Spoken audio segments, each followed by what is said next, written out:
अस्सलामुअलैकुम वरहमतुल्लाहि वबरकातुहू। बच्चों, आज हम पढ़ेंगे विषय मराठी। पाठ क्रमांक 22, स्वच्छ घर स्वच्छ परिसर।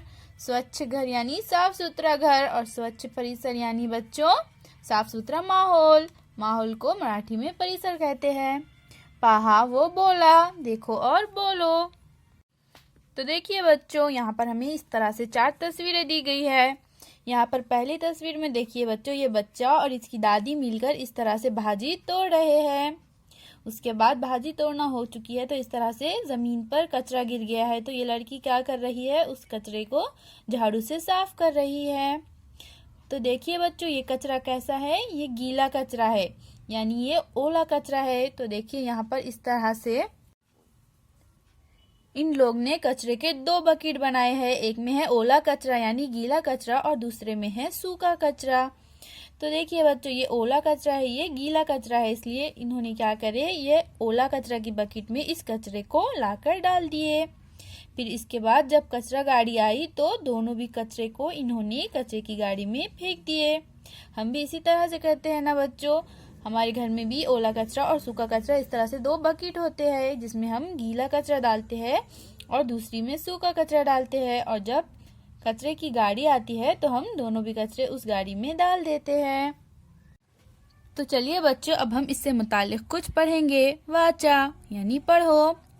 कचरा या समस्या ने आता गंभीर स्वरूप धारण केले आहे। तो यहाँ पर क्या बोल रहा है बच्चों, कचरा जो समस्या है, कचरे की आलूदगी है, एक समस्या है बच्चों। तो इस समस्या की वजह से माहौल काफी खराब हो रहा है। प्लास्टिकच्या कचऱ्यामुळे समुद्रात राहणाऱ्या जीवांना धोका निर्माण झाला आहे। प्लास्टिक के कचरे की वजह से बच्चों समुद्र में जो जीव रहते हैं यानी समुद्र में जो जानदार रहते हैं उनकी जिंदगी भी खतरे में पड़ गई है।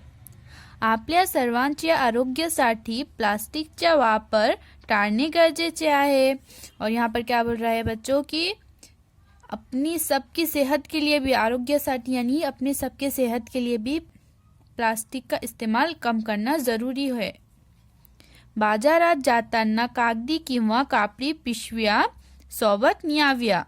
यहाँ पर क्या बोल रहा है बच्चों, अगर से हम बाजार जाते हैं तो हमें बाजार जाते वक्त कागज या फिर कपड़े के थैलियाँ इस्तेमाल करना चाहिए, साथ में लेकर जाना चाहिए।